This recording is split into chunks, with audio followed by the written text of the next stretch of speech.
महाराष्ट्र के इस गांव में कभी होली नहीं जलाई जाती। माना जाता है कि जाने अनजाने में बाय चांस किसी ने कभी वहां पर होलिका दहन की रात सेलिब्रेट कर ली ना, तो पूरा गांव तबाह हो सकता है। सभी के सभी होलिका दहन के साथ ध्वस्त हो सकते हैं। आखिर क्यों है इस गांव में ऐसी मान्यता? क्यों है इस होलिका दहन की रात का इतना ज्यादा डर? आइए डिटेल में सब कुछ बीच से जानते। जी हाँ, बीच से। शुरू से क्यों नहीं, आपको कहानी में समझ में आएगा। रोहित, समीर, नेहा और पूजा नाम के चार दोस्त थे जो कि मुंबई में रहा करते थे और फिल्म स्कूल में डायरेक्शन सीख रहे थे। उनको बहुत जज्बा था दुनिया भर को एक्सप्लोर करने का।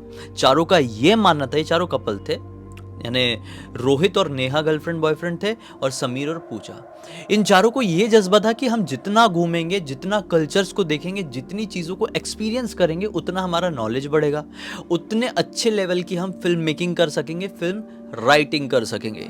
इसी चक्कर में ये घूमने फिरने से कभी बाज नहीं आते थे। चाहे पैसे कंट्रीब्यूट कर कर हो या फिर कोई स्पॉन्सर कर रहा हो, जाएंगे मतलब जाएंगे। इन लोगों को काफ़ी समय से एक ऐसी जगह की तलाश थी जहां पर अलग लेवल की मान्यताएं हो।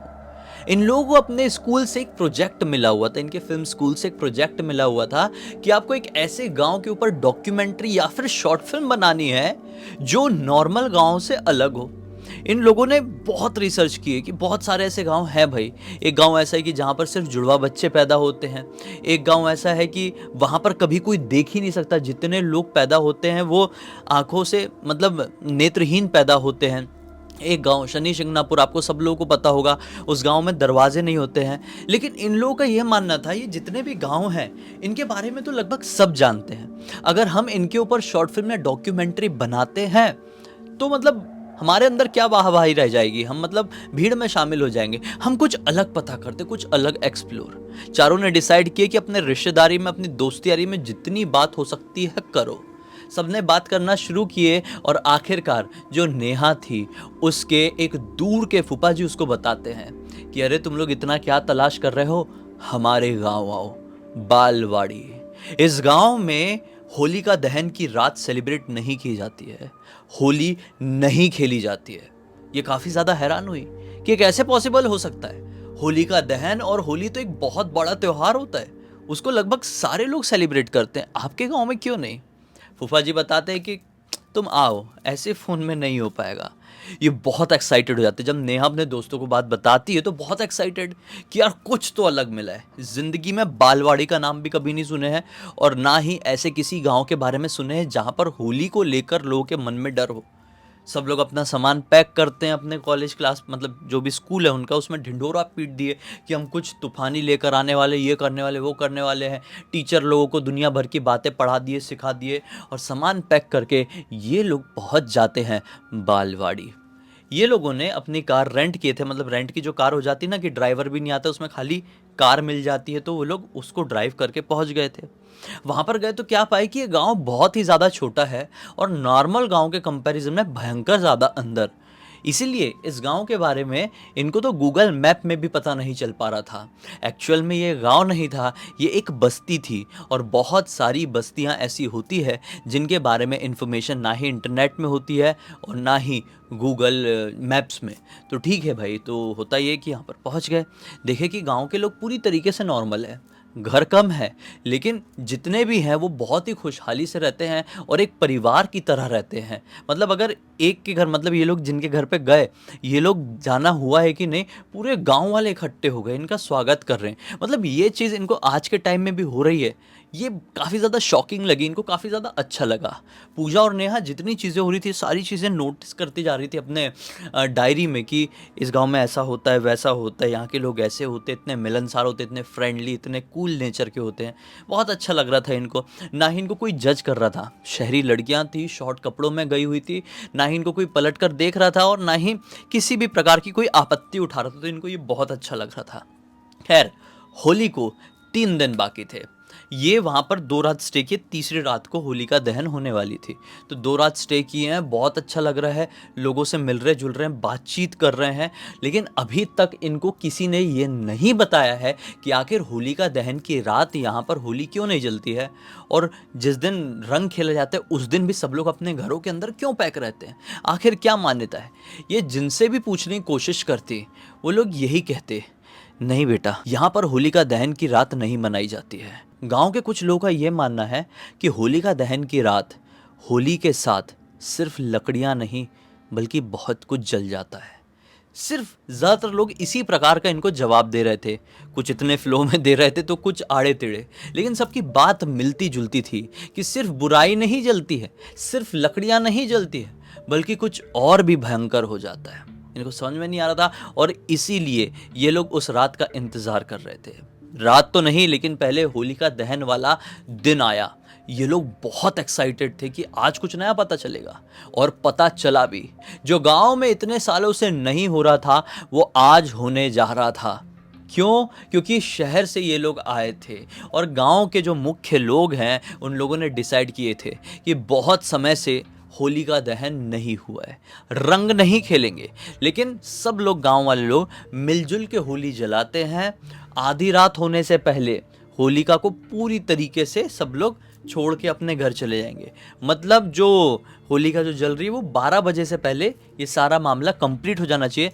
आधी रात को कोई भी उस जगह के आसपास भी नहीं भटकेगा जहाँ पर दहन हुआ है। ये लोग बोले कि अरे हमारे लिए आपको इतना बड़ा कोई प्रथा तोड़ने की ज़रूरत नहीं है, मतलब आप लोग सोच लीजिए। बोले नहीं, प्रथा तो ठीक है, हमारे पुराने लोगों ने निकाले थे, हम खुद आप लोगों के बहाने ये चीज़ अब जलाकर एक नई चीज़ की शुरुआत कर सकते हैं कि पुरानी यादें पुराने लोगों के साथ ख़त्म हो गई। अगर कुछ नहीं हुआ होलिका दहन की रात, इस रात मतलब सब कुछ ठीक रहा, पुराने लोगों की बात में कोई सच्चाई नहीं निकली, तो यार हमको भी अच्छा लगेगा ना कि हम भी नॉर्मल दुनिया की तरह जिएँ, हर त्यौहार सेलिब्रेट करें। हमारे बच्चों का भी मन करता है, टीवी मोबाइल देखते हैं तो उनको लगता है कि ऐसा ऐसा हमारे गांव में क्यों नहीं खेलते हैं। तो हम लोग खुद करना चाहते हैं अपने लिए, सिर्फ आपके बहाने से। ठीक है भाई, चारों लोगों को बहुत ही अच्छा लगा।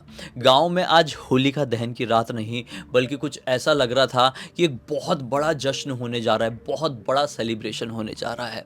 दिन से लेकर रात का वक्त आता है, रात के वक्त तक मतलब यही कोई 8 बजे के आसपास तक गांव के बीच चौराहे में, जहां पर एक बहुत पुराना बरगद का पेड़ था, वहीं पर होलिका लगाई जाती है, सजाई जाती है। नेहा, पूजा, रोहित, समीर ये आपत्ति भी जगाते हैं कि यहीं पर क्यों लगा रहे हो यार, यहाँ पर एक इतना बड़ा पेड़ है, इतना सुंदर पेड़ है बरगद का, वहाँ पर आप लोगों को लगाना ठीक नहीं था।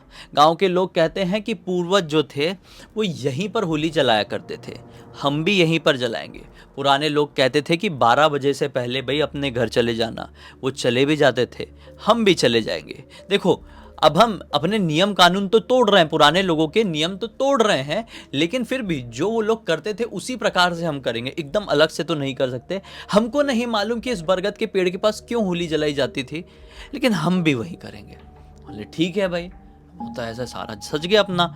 9, सवा 9 बजे के आसपास सब लोग इकट्ठे हुए, ढोल बाजे, रंग भी आए हैं आज, हंसी खुशी, ब्लूटूथ स्पीकर वगैरह भी इन लोगों के पास था, सब कुछ लगा दिए, नाच गाना सब चल रहा है, बढ़िया से होलिका दहन हुआ। कुछ नहीं हुआ, बहुत मज़ा आया, लिटरली मज़े मज़े में रात के तकरीबन 11:30 बज गए। 11:30 बजे के आसपास सारे ब्लूटूथ स्पीकर वगैरह बंद कर दिया जाता है और गांव के सरपंच जी, जो मुखिया जी जो थे, वो अनाउंस करते हैं कि 11:30 पौने 12 का समय हो चुका है, सब लोग अपने अपने घर चले जाइए, अब किसी को बाहर नहीं निकलना है। जितना रंग खेलना था, जितना सेलिब्रेशन करना था, जितना हंसी खुशी करना था, हमने कर लिए हैं। इतने सालों बाद कुछ नया किए हैं, अब हर साल करेंगे। बाकी अभी के लिए सब लोग घर के अंदर पैक हो जाइए। सब लोग बहुत खुश थे, एक दूसरे से गले मिलते हैं। कुछ वृद्ध लोगों की आंखों में तो आंसू थे कि यार कुछ नई की शुरुआत हो गई, हमारा गांव भी अब नॉर्मल जैसा लग रहा है। और सारे लोग अपने घर की तरफ जाने लगे। नेहा, रोहित, समीर और पूजा की खुशी की तो मैं क्या ही आपको बताऊं, मतलब आपको कितनी बड़ी चीज़ लगी। आप खुद समझ लो कि आप हो इन चारों की जगह, ठीक है, आप किसी गांव में जाते हो और सिर्फ आपको देख के पूरे के पूरे गांव वाले ये डिसाइड कर लेते हैं कि हम अपने गांव की प्रथा तोड़ देंगे आपके लिए, तो आपको कितना अच्छा लगेगा। आप इमेजिन करके देखो, इनको भी उसी लेवल की खुशी हो रही थी। खैर सारे लोग तो घर जाने लगे, लेकिन इनका जाने का मन नहीं था। इन लोगों ने बहुत कुछ अपनी डायरी में नोट कर लिए थे। काफ़ी इंटरेस्टिंग इस गांव के बारे में फिल्म या डॉक्यूमेंट्री बनने वाली थी इनसे, लेकिन कुछ तो छूट रहा था इस गांव का वो रिवाज जो इतने समय से क्यों मेंटेन था। क्यों यहां पर होलिका नहीं जलाई जा रही थी इतने सालों से, इसका जवाब इनको क्लियर ही नहीं हुआ था। और यही कारण था कि सारे लोग 11:45 बजे तक अपने घरों में पैक हो गए। और कईयों बार जो फूफा जी के घर पर ये लोग आए थे, फूफा जी ने इनको बोले कि अरे तुम भी घर चलो, मत रुको, 12 के बाद कोई नहीं रुक सकता। पुराने लोग भी नहीं रुकते थे, जो रुकता था उनकी बर्बादी हो जाती थी। ये बोले कि आप चिंता मत करो फूफा जी, हम नहीं जाएंगे, हमारे साथ सब कुछ ठीक होगा, हम घर पर आएंगे और आप लोगों से सब कुछ शेयर करेंगे, आप जाइए। इन लोगों ने यहाँ पर अपना थोड़ा सा वो स्टाइल मारने वाला दिखा दिए। गांव वालों के नहीं सुने और फूफा जी भी मुखिया के पास नहीं गए कि मुखिया जी गुस्सा करेंगे और सारी चीज़ें हमारे ऊपर ही उठ के आएगी। इसलिए फूफा जी और फूफा जी का परिवार भी घर पर चले गया। और ये चारों होलिका जो जल रही थी, वहीं पर एक थोड़ा सा पत्थरों का वो चबूतरा जैसा बना हुआ था, वहाँ पर बैठ गए। पूरी तरीके से होलिका हो गई शांत। रात के तकरीबन 12:30 बज गए। थोड़ी मोड़ी चिंगारी भी नहीं थी, अब सब कुछ राख में बदल चुका था। इन लोगों को बहुत अच्छा लग रहा था। अभी तक कुछ भी ऐसा नहीं हुआ था। मन में ऐसा है कि चलो कोई बात नहीं, गांव वालों के अंदर एक वो तो आ गया हमारे आने से, हमें कुछ यूनिक पता नहीं चला, इससे कुछ फर्क नहीं पड़ता, लेकिन एटलीस्ट हमारी वजह से एक गांव नॉर्मल लाइफ की तरफ आगे बढ़ा है। कोई बात नहीं, अब जाते हैं घर, सोएंगे साएंगे और कल के दिन या परसों के दिन अपने मुंबई निकल जाएंगे। ये जैसी वहाँ से उठे अपने घर की तरफ जाने लगे कि बरगद के पेड़, जो पीछे जो बरगद का पेड़ था ना, उससे किसी के हिलने की आवाज़ सुनाई थी। ये रुके, आगे बढ़ते बढ़ते रुके। गांव है ना, एकदम शांति है, सब लोग घर पर पैक हो चुके हैं और शायद गांव का हर एक सदस्य सो भी चुका होगा। वो पेड़ जो हिल रहा था, कोई उसमें बैठा हुआ था और पेड़ हिला रहा था, लिटरली ऐसी वाली फील हुआ। ये लोग रुके और पलट कर देखे तो पाए लिटरली पेड़ को देख, इतना बड़ा इतना भारी पेड़ देखकर ऐसा लग रहा था कि भूकंप की वजह से हिल रहा है, लेकिन वहाँ पे कोई भूकंप वगैरह नहीं था। आसपास और भी पेड़ थे, लेकिन सिर्फ वही पेड़ हिल रहा था। बड़ी ध्यान से देखने पर नेहा ने पाई, शिट, उस पेड़ के बीच से देखो, किसी की 2 आंखें चमक रही है, सफेद सी। वो सफेद सी आंखें कुछ पलों के लिए चमकी और एक चेहरा थोड़ा बाहर निकल कर आया। पत्तियों के बीच से एक ऐसा डरावना चेहरा अब झांक झांक कर इनको देख रहा था कि मैं आपको क्या बताऊं। वो चेहरा कहीं से भी साधारण नहीं था। 2 सफेद चमकती हुई इस प्रकार की आंखें, उसका जो चेहरा था वो मानो जैसे कि राख होती है ना, आपकी नॉर्मल स्किन है, उसमें बहुत सारी राख गीली करके ऐसी चिपका दो और फिर सुखा दो, कैसी दिखेगी, उसी प्रकार की। वो एक इंसानी चेहरा ही दिख रहा था, लेकिन उसके बाल नहीं थे, ना आईब्रोज थी, ना नॉर्मल नाक थी, यहाँ पर नाक थी नहीं, यहाँ पर गड्ढा जैसा था। उसका मुंह भी बहुत अजीब था और स्किन टेक्सचर तो मैंने आपको बता दिया, वाइट वाइट सब पूरा ऐसा। उस प्रकार से झांक कर देख रहा था। ये सारी चीज़ नोटिस करके समीर कहता है, यार मुझे कुछ ठीक नहीं लग रहा है, ये किसी का मजाक नहीं हो सकता और ना ही ये किसी प्रकार का जानवर है, हमको यहाँ से निकलना चाहिए। ये जैसे पलट के भागने को हुए, एग्जैक्ट इनके पीछे वो चीज खड़ी हुई थी, उसे अपने सामने, अब भी वो पीछे पेड़ में दिख रही थी, काफी आगे, मतलब कम से कम 30-40 कदम आगे। और जैसे ये भागने के लिए पीछे पलटे, वो चीज इनके पीछे भी खड़ी हुई है। अब जब उसको सामने से पूरी तरीके से देखे, तब इनको समझ में आया ये ना ही मजाक है, ना ही जानवर और ना ही भ्रम, ये कुछ ऐसी चीज है जिसको हम कभी एक्सप्लेन कर ही नहीं पाएंगे दुनिया में किसी को भी। भाई इसके पास से स्मेल भी प्रॉपर राख वाली आ रही थी, प्रॉपर जैसे कि बहुत सारी राख कहीं पर है। आप होलिका दहन होगी आज रात में, आप जाओ वहाँ पर और थोड़ा सा स्मेल लेने की कोशिश करना। राख की स्मेल होती है एक डिफरेंट, और वही वाली बहुत हैवी स्मेल इनकी तरफ से आ रही थी। एक दूसरे को हाथ पकड़ के ये लोग दूसरी इधर तरफ भगाने की कोशिश क्या किए हैं, बहुत गंदी तरीके से। नेहा और पूजा का पैर कहीं पर फंसा और वो मुंह के बल गिर गई। इन लोगों ने बोले उठ के भागो, और नेहा पूजा उठी भी और ये लोग भागना शुरू किए भी, लेकिन ये लोग गांव की तरफ नहीं भाग पाए, ये लोग जंगल की तरफ भागे उस चीज से अपने आप को बचाने के लिए। बहुत बुरी तरीके से भागे और चारों इधर उधर तितर पितर हो गए थे। किसी को नहीं मालूम कि कौन कहां पर है। मोबाइल सब स्विच ऑफ हो चुका था, गिर पड़ चुके थे, किसी का गिर भी गया होगा, कोई किसी से कनेक्ट कर ही नहीं पाया। और फिर आखिरकार ये पूरी रात बीत गई। अगला दिन निकला तो अपना जो समीर है वो सेंसेस में आता है। समीर एक पेड़ के नीचे बैठा बैठा सो गया था या बेहोश हो गया था उसको नहीं मालूम, लेकिन पूरी रात उसकी सेफली निकल गई थी। उसके पास वो एंटिटी नहीं पहुंची थी। समीर उठता है और भागते दौड़ते गांव में पहुंचता है। जब गांव में वो जाता है, उसी जहां पर वो दहन हुआ था वही बरगद के पेड़ के पास तो पाता है कि गांव के और भी सदस्य हैं, और साथ ही साथ वहीं पर समीर का दोस्त रोहित भी खड़ा हुआ है। रोहित बड़ा परेशान है, कपड़े थपड़े फटे हुए हैं, चोट के निशान हैं, और रोहित गांव वालों को कुछ ऐसा बताया है जिससे पूरे गांव के लोग परेशान लग रहे हैं और कुछ ढूंढाई में लगे हुए हैं। रोहित जब समीर को देखता है तो उसके मन में काफी ज्यादा एक अच्छी सी फीलिंग आती है, लेकिन अच्छी फीलिंग आने के बावजूद भी रोहित खुश नहीं दिख रहा था। ऐसा लग रहा था कि कुछ भयानक हो चुका है। समीर जानना चाह रहा था, रोहित बताना भाई, तू इतना परेशान क्यों लग रहा है और गांव के सारे लोग इकट्ठे क्यों हैं, और पूजा और नेहा कहां पर है। रोहित जैसे ही पूजा और नेहा का नाम सुनता है जोर जोर से रोने लगता है। कहता है कि पूजा और नेहा के बारे में कुछ पता नहीं चल रहा है। तू तो ठीक है ना, तू कहाँ था?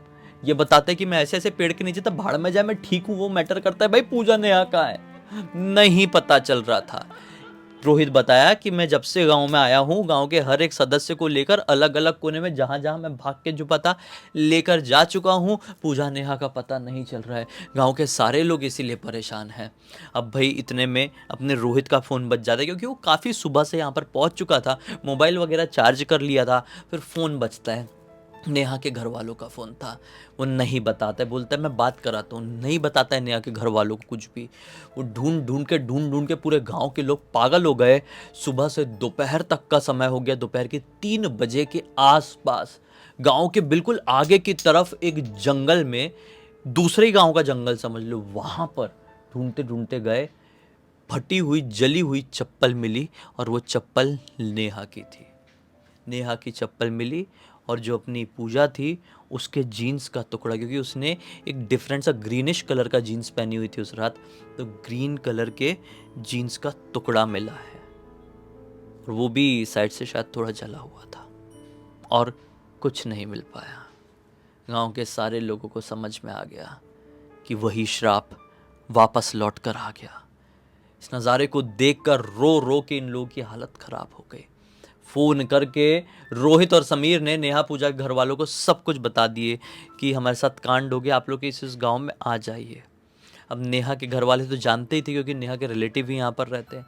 अब आए, और अब जाकर रोहित, समीर, नेहा पूजा के घर वालों ने मिल के गाँव वालों से पूछे कि हमारी बच्चों के साथ ये सब कुछ क्यों हुआ, क्या कारण रहा होगा। तब गाँव के लोग बताते हैं कि आज से काफ़ी साल पहले की बात है। काफ़ी साल पहले ये जो बरगद का पेड़ है, इसके पीछे एक छोटी सी झोपड़ी हुआ करती थी। उस झोपड़ी में एक औरत रहा करती थी। उस औरत को गांव के लोग, पता नहीं क्या रीज़न रहा होगा, एक डायन समझ लिए थे। गांव में शायद अचानक से लोगों की तबीयत खराब होने लगी थी, उनको कुछ बीमारी होने लगी थी, जिसमें उनका शरीर सड़ रहा था। सड़ सड़ के स्किन गल गल के ऐसी निकल रही थी।